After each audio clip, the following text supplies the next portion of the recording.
कितना बदल गया है केदारनाथ, आज आपको समझाने का हम प्रयास करेंगे, दिखाने का हम आपको प्रयास करेंगे।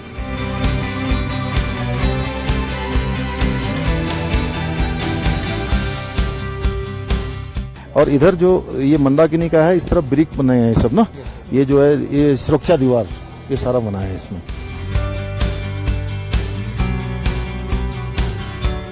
पूरी तरह से सुरक्षित है बाबा का दरबार। बहुत कठिन सफर था और माननीय प्रधानमंत्री नरेंद्र मोदी जी की जो इच्छा शक्ति थी, इसलिए बाबा ने अपने भक्त को ही इस परिसर के पुनर्निर्माण का अवसर प्रदान किया। जो बाबा केदारनाथ के धाम आता है वो इस शिला को प्रणाम करके जाता है। ये है भारत की संस्कृति।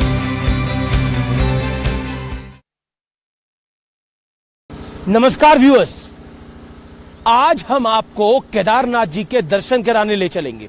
जानने और समझने की कोशिश करेंगे कि बीते 10 साल में केदारनाथ कितना बदल गया है। क्योंकि याद करिए, 10 साल पहले जो त्रासदी आई थी, जो त्राहिमाम हुआ था, हजारों लोगों की जान चली गई थी, बादल फटने के बाद किस तरह से घटनाक्रम केदारनाथ जी में बदल गया था, उसको समझने की कोशिश करेंगे, उसको बताने की कोशिश करेंगे। और आज इस समय हम मौजूद हैं फाटा में, और फाटा से हम सीधा चलेंगे इस हेलीकॉप्टर में बैठकर केदारनाथ जी।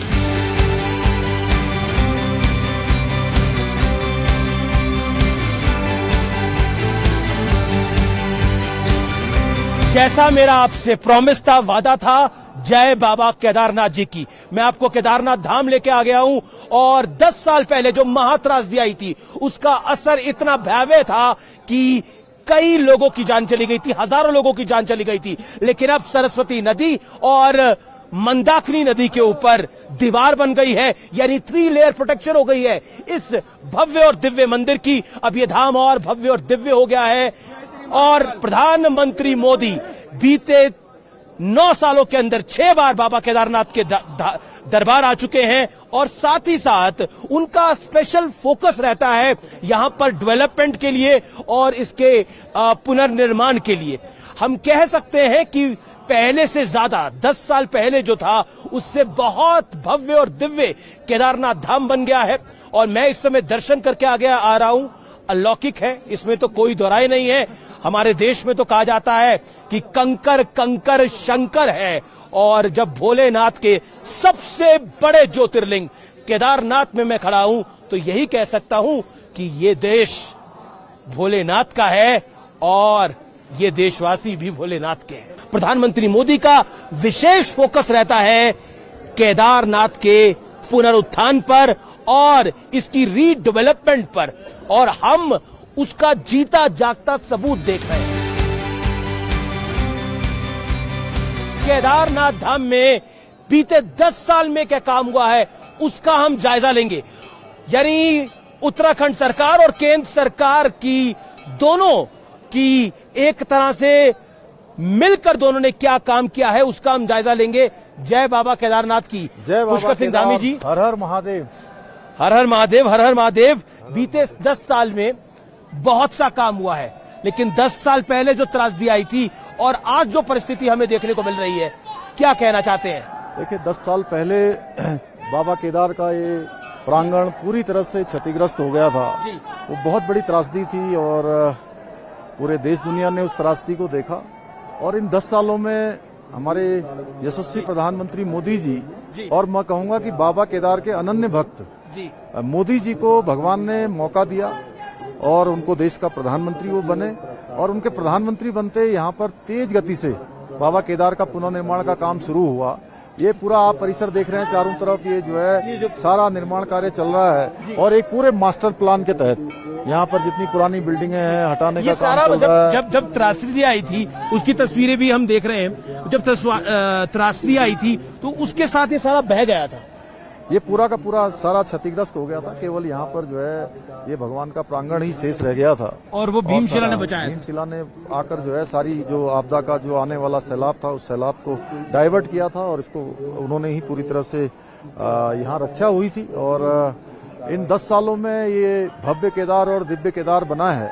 और दिसंबर माह 2023 तक माननीय प्रधानमंत्री जी के दिशा निर्देशन में यहाँ का काम तेजी से चल रहा है। वो स्वयं भी लगातार प्रत्येक माह इसकी समीक्षा करते हैं, लगातार कभी ड्रोन से जो वहां पर से लेते हैं और स्वयं भी उनके लगातार यहाँ पर प्रवास होते हैं और हर प्रवास में उनका यही ध्यान रहता है कि पिछली बार उनको स्मरण रहता है कि पिछली बार में जब आया था तो इतना काम हुआ था, इस बार कितना हुआ है। जैसे पिछली बार वो आए थे। एक सवाल मैं आपसे पूछना चाहता हूं कि आपने बीते कई वर्षों में काम देखा होगा, लेकिन 3 ऐसे काम जिसमें सबसे बड़ी कठिनाई आई। नहीं, देखिए, चूंकि यहाँ का मास्टर प्लान बनाना, ये एक ऐसा कोई काम जिसमें बड़ी कठिनाई आई जिसको नहीं, देखिए, यहाँ के सारे ही काम करना बहुत कठिन काम है और एक चुनौती है, क्योंकि यहाँ पर 6 महीने काम नहीं हो पाता है। और जो हमारे श्रमिक वर्ग, जो मजदूर भाई काम करने आते हैं पूरे भारत भर से, चूंकि स्वास्थ्य संबंधी परेशानियां आ जाती हैं, यहाँ 6 महीने बर्फ जमी रहती है, -डिग्री तापमान में काम होता है। और दूसरा, यहाँ पर जो मटेरियल लाना होता है वो या तो मैन पावर मैनुअल से लाया जा सकता है, घोड़े खच्चरों में लाया जा सकता है, या बड़े हेलीकॉप्टर के द्वारा लाया जा सकता है। वो भी बड़ा कठिन काम है। यहाँ पर शंकराचार्य जी की जो समाधि स्थापित हुई है, वो समाधि स्थापित होना भी अपने आप में बहुत बड़ा काम था, क्योंकि चिन्हित हेलीकॉप्टर से उसको यहाँ पर लाया गया और तो लाना मतलब आप कहते हैं कि शंकराचार्य जी की जो समाधि स्थापित हुई है उसको करना सबसे कठिन था। हाँ, वो भी एक कठिन काम है। उसके अलावा जितने भी काम यहाँ पर हो रहे हैं, यहाँ पर आप देख रहे होंगे ईशानेश्वर मंदिर पूरी तरह से बन चुका है, तैयार हो गया है। माननीय प्रधानमंत्री जी ने उसमें जितने दिशा निर्देश दिए थे, जो डायरेक्शन दिए थे, उसके अनुरूप उसका निर्माण कार्य पूरा हो गया है। इस तरफ आपका मंदाकिनी की जो प्रोटेक्शन वाल है वो बन गई है। सामने जो है इधर पीछे आस्था पथ बन गया है, सरस्वती घाट बन गए हैं और बीच में जो है तीर्थ पुरोहितों के आवास बन रहे हैं। यहाँ पर जो चिकित्सालय बन रहा है, बीच का सेंटर विस्टा बन रहा है। उधर आप देखेंगे तो रास्ता जो इस यात्रा का है, उस यात्रा में जगह जगह पर ध्यान गुफा बनाया जाना प्रस्तावित है, उस पर भी तेजी से काम चल रहा है। एक चीज, यहाँ पे श्रद्धालुओं की बहुत भीड़ रहती है। इस साल भी 40 लाख से ज्यादा श्रद्धालुओं का रजिस्ट्रेशन हुआ है, तो वो एक चुनौती रहती है कि केदारनाथ के कपाट जो हैं वो थोड़े समय के लिए ही खुलते हैं, कुछ महीनों के लिए ही खुलते हैं, और सब चाहते हैं, पूरा देश चाहता है, पूरे विश्व के लोग चाहते हैं दर्शन हो पाए। तो उस सुविधा को लेकर क्या आपको लगता है एक बड़ा काम करने की जरूरत है? क्योंकि इस समय आपको लाखों व्यूअर्स हमारे देख रहे हैं। देखिए, मैं प्रधानमंत्री जी का धन्यवाद करना चाहता हूं कि जो किसी ने सोचा भी नहीं, और उन्होंने जब से यहाँ पर आकर रात्रि विश्राम किया, रात्रि को उन्होंने यहाँ पर प्रवास किया, और रात्रि प्रवास के बाद उनके लगातार यहाँ पर जो प्रवास हुए, हर प्रवास में वो बाबा केदार में आए, उन्होंने पूजा अर्चना करी, और पूजा अर्चना के बाद जिस प्रकार से ये परिसर में आने वाले जो तीर्थ यात्री हैं, श्रद्धालु हैं, भक्तगण हैं, उनकी संख्या लगातार बढ़ी है और एक एक दिन के 30,000 40,000 तक के रजिस्ट्रेशन है। और ये हमारे लिए बहुत बड़ी चुनौती है। और माननीय प्रधानमंत्री जी ने इस दिशा में सोचते हुए यहाँ के लिए गौरीकुंड से केदारनाथ जी के लिए रोपवे का शिलान्यास कर दिया है, और जब वो रोपवे बन जाएगा तो ये यात्रा आसान भी हो जाएगी, और जो आने वाले जो यात्री हैं उनको आसानी से यात्रा कर भी पाएंगे। और हमारा भी ये संकल्प है कि आने वाले समय में जितने भी तीर्थ यात्री उत्तराखंड बाबा केदार की दर्शन के लिए आ रहे हैं, उन सभी को दर्शन का अवसर मिले और हम दर्शन करवा पाएंगे, तो निश्चित रूप से हम भी अपने आप को सौभाग्यशाली मानेंगे, और बाबा केदार की कृपा से ये काम संपन्न होगा। आने वाले समय में सभी भक्त जो है उनके दर्शन कर पाएंगे। मेरा अगला सवाल है, बद्रीनाथ और केदारनाथ में ऐसा पंडितों ने कहा है कि 80% आप ढक के आए अपने आप को, शरीर को। उस विषय पर आपका क्या कहना है? देखिए, एक बात मैं जरूर कहना चाहता हूं कि कई बार यात्रा, चूंकि ये यात्रा एक कुछ शुद्ध रूप से एक स्पिरिचुअल धार्मिक यात्रा है जी, और ये बहुत कठिन स्थान है जहां पर आप पहुंचते हैं। कई घंटों की पैदल यात्रा के बाद यहाँ पहुंचते हैं। भौगोलिक परिस्थिति बड़ी कठिन है, आप देख रहे होंगे उधर हिम, चारों तरफ हिम दिखाई दे रहा है, कभी बर्फबारी, बर्फ दिखाई दे रही है, बर्फ दिखाई दे रही है, और हिमपात अक्सर यहाँ पर हो जाता है। बिना मौसम के भी हिमपात हो जाता है, बर्फबारी हो जाती है, वर्षा हो जाती है, किसी काल में भी कभी भी मौसम यहाँ खराब हो जाता है। तो ऐसे में यात्रा निश्चित रूप से कठिन है, और ये यात्रा शुद्ध रूप से एक तरह से भक्ति के लिए है, अपने को शोधित करने के लिए है। तो अगर उस प्रोटोकॉल को फॉलो करना भक्ति के नियम होते हैं, उन नियमों का अगर हम पालन करेंगे, स्वच्छता का जो ऐसा आदरणीय प्रधानमंत्री जी ने मन की बात में भी इसका उल्लेख किया है, तो मैं समझता हूं उनको स्वयं से आत्मिक शांति होगी। जो भी यात्रा के प्रोटोकॉल हैं, उन प्रोटोकॉलों का अगर पालन करेंगे तो। ये मंदाकिनी का है। मतलब दोनों तरफ अब दोनों तरफ दीवार आ गई। ये नहीं, इधर जो है सरस्वती घाट है, सरस्वती बह रही है यहाँ से, इस तरफ मंदाकिनी है, ठीक है ना। उधर आस्था पथ भी बना है और पूरा आस्था पथ है किनारे किनारे, और इधर जो ये मंदाकिनी का है, इस तरफ ब्रिक बने हैं सब ना, ये जो है ये सुरक्षा दीवार, ये सारा बना है इसमें दोनों और तरफ सुरक्षा दीवार। और ये जो सामने देख रहे हैं आप, ये सारा तीर्थ पुरोहितों के आवास बने हैं, ये वाले पूरे। जी। तो ये जब अभी प्रधानमंत्री जी पिछली बार आए थे अक्टूबर के महीने में 2022 में जी, तो हमारा ये फाउंडेशन पे था नीचे। दामी जी एक सवाल, मतलब 10 साल पहले जो त्रासदी हुई और उसके बाद अब इतना दिव्य रूप इसका आ रहा है। प्रधानमंत्री का तो विशेष ध्यान रहता है पूरे देश पे एक तरफ और केदारनाथ धाम पर एक तरफ। क्या आपको लगता है कि अब ईश्वर न करे, महादेव न करे, इस तरह की त्रासदी आए, लेकिन कभी ऐसा हुआ तो पूरी तरह से सुरक्षित है बाबा का दरबार?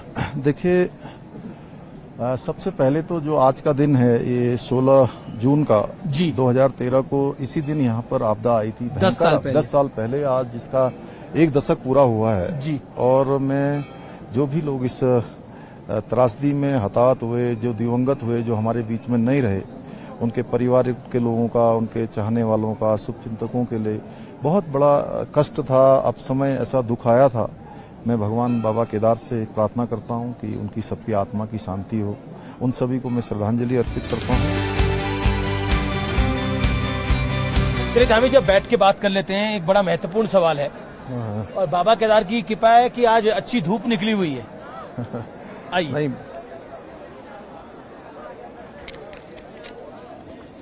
एक सवाल है जो कि बहुत महत्वपूर्ण है। बद्री और केदार समिति ने फैसला किया है कि जब तक 80% आप ढके नहीं होंगे तब तक आप मंदिर में प्रवेश नहीं कर सकते। अब इसको लेके कंट्रोवर्सी भी खड़ी हो रही है, ऐसा क्यों? क्या कहना चाहते हैं इस विषय पर आप? देखिए, इस विषय पर किसी को भी कंट्रोवर्सी नहीं करनी चाहिए। हमारे देव स्थान है और देव स्थानों पर निश्चित रूप से लोग अपने को शोधित करने के लिए, अपने को प्राप्त करने के लिए, अपने को शुद्ध करने के लिए इन स्थानों पर आते हैं। तो भगवान की कृपा उन पर होती है। जो यात्रा के जो नियम है, जो हमारे आदिकाल से चले आ रहे हैं, प्रोटोकॉल फॉलो करना चाहिए। अब देखिए, ऐसा है कि स्वतः ही मन से लोगों को इस दिशा में आगे बढ़ना चाहिए और मैं समझता हूं कि मंदिर समिति ने जो भी निर्णय लिया होगा, लेकिन मैं भी सबसे अनुरोध करता हूं कि चूंकि यात्रा के कुछ प्रोटोकॉल हैं, कुछ इसके नियम हैं जो हमारे पूर्वजों के द्वारा बनाए गए हैं, उनका हम सभी पालन करेंगे तो हम सबको खुद भी आत्मिक शांति होगी और मन भी प्रसन्न होगा और कहीं ना कहीं लगेगा कि हमने जो है कुछ न कुछ अपने में नया पाया है, कुछ पुराना जो हमारे अंदर कुछ खराबियां थी, कमियां थी, उनको छोड़ा है। निश्चित तौर पर एक कंट्रोवर्सी क्रिएट करने की कोशिश है, लेकिन निश्चित तौर पर अगर इसको फॉलो करते हैं और स्पिरिचुअली क्योंकि इंक्लाइंड ये यात्रा होती है, इसलिए ये महत्वपूर्ण है। निश्चित रूप से देखिए, ऐसा है कि ये यात्रा, मैं कहूंगा कि यहाँ आना बाबा की कृपा के बिना यहाँ आना संभव नहीं है। बिल्कुल। और बाबा इतनी कृपा कर रहे हैं, आपको अपने पास बुला रहे हैं और यहाँ पर जो भी आ रहा है वो किसी के कारण से नहीं आया, अपने कारण से भी नहीं आया है, वो बाबा की कृपा के कारण बाबा की कृपा से आया है। और हम यही कह सकते हैं, हर हर महादेव जय बाबा केदार। हर हर महादेव जय बाबा केदार जी। धामी जी, एक सवाल जो कि बहुत महत्वपूर्ण है, इसका पुनर्निर्माण किसने शुरू करवाया, कैसे हुआ, इसके क्रेडिट को लेकर एक होड़ लगी हुई है। कांग्रेस कहती है हमने सब कराया है, मोदी जी और ये जो बीजेपी की सरकारें हैं ये इसका क्रेडिट लेने का प्रयास कर रही हैं। बस देखिए, वो पूरी दुनिया जानती है और बाबा केदार उसी को मौका देते हैं, क्रेडिट हो या काम हो, जो काम करता है। और आदरणीय प्रधानमंत्री मोदी जी ने यहाँ पर काम शुरू करवाया, बहुत सारे लोगों को देश दुनिया के वो लेकर आए और उन्होंने यहाँ पर स्वयं आकर ध्यान गुफा में रात्रि प्रवास करके पूरे श्रद्धालुओं को एक बार फिर से यात्रा पर आने। ये क्रेडिट वाली पॉलिटिक्स क्या है?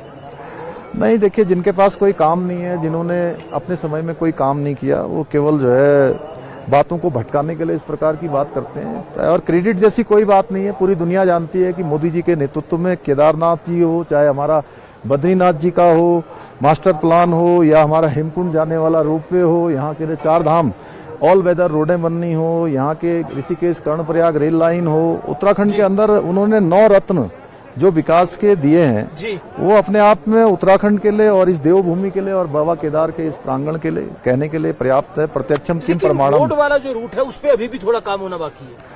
नहीं, काम चल रहा है और कुछ बीच के दिनों में माननीय न्यायालय में कुछ मामले विचाराधीन थे, हमने उसकी पैरवी करी है। माननीय न्यायालय ने अब हमको उसकी अनुमति दे दी है, तो तेजी से जो रोड के काम है वो भी तेजी से हो जाएंगे। एक सवाल, उत्तरकाशी की घटना को लेकर देश में, पूरे देश में इस समय बात हो रही है। जो घटनाक्रम घटा है, क्या कहना चाहते हैं आप उसके ऊपर? क्या आपको लगता है कि आपकी सरकार का लचर रवैया था, जिस तरह से आरोप लगाए जा रहे हैं? ऑपोजिशन द्वारा असाउद्दीन ओवैसी बोले हैं, कई उलेमा बोले हैं। देखिए, पुराला के अंदर जो भी घटना हुई है, वहां पर कानून व्यवस्था की स्थिति को हमने कहा है किसी को भी कहीं पर भी कानून व्यवस्था के साथ खेलने की या कोई कानून व्यवस्था में ढील देने जैसी कोई बात नहीं है।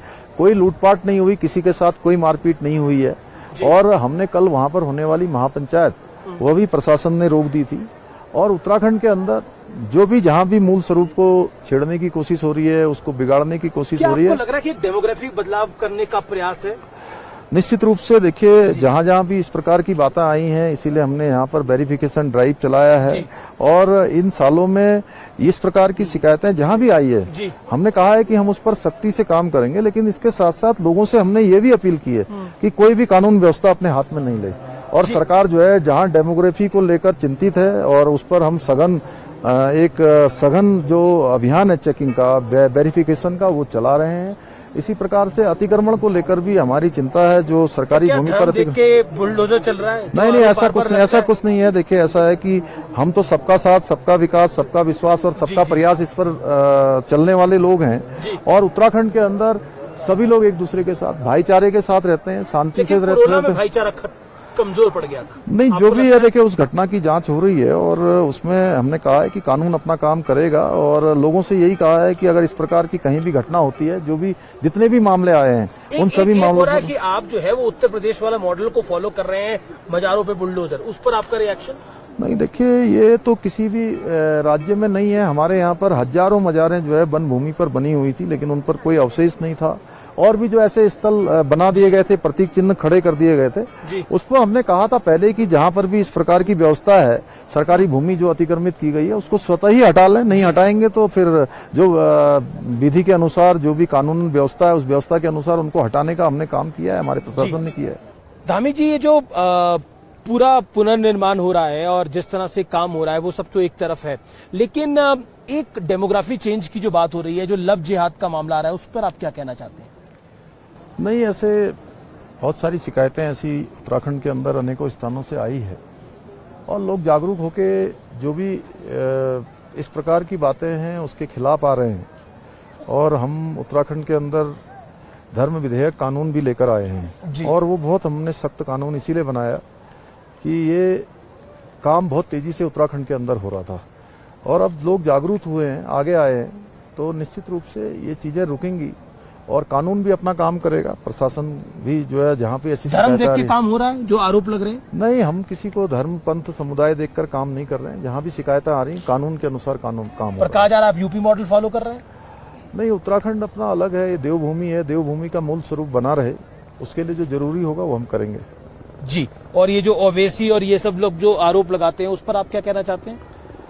देखिए, जिन लोगों को तुष्टीकरण की राजनीति करनी है, तुष्टीकरण का काम करना है और केवल अगर कोई कानून के अनुसार काम होना है, उस पर भी उन्होंने मेन मेक निकालना है तो निकालते रहेंगे। लेकिन कानून अपना काम करता रहेगा। ये आप लोगों पे आरोप लगता है कि आप हिंदुओं का तुष्टीकरण कर रहे हैं? नहीं, ऐसा नहीं है। कानून अपना काम करेगा और उत्तराखंड का मूल स्वरूप बना रहे, उसके लिए हम ये बड़ी बात आप कह रहे हैं, मूल स्वरूप बना रहे। लेकिन बाबा केदारनाथ के धाम हम हैं इस समय और पीछे आप मेरे देख सकते हैं पहाड़ है और उस पर बर्फ जमी हुई है और परिस्थितियां बहुत कठिन रहती है। एक कार्य जो आपको लगता है आप अगले 3 महीने में, 4 महीने में केदारनाथ धाम में पूरा होता हुआ देखना चाहते हैं? नहीं, जो भी काम हमारे इस समय निर्माणाधीन है, एक कार्य कौन सा है वो?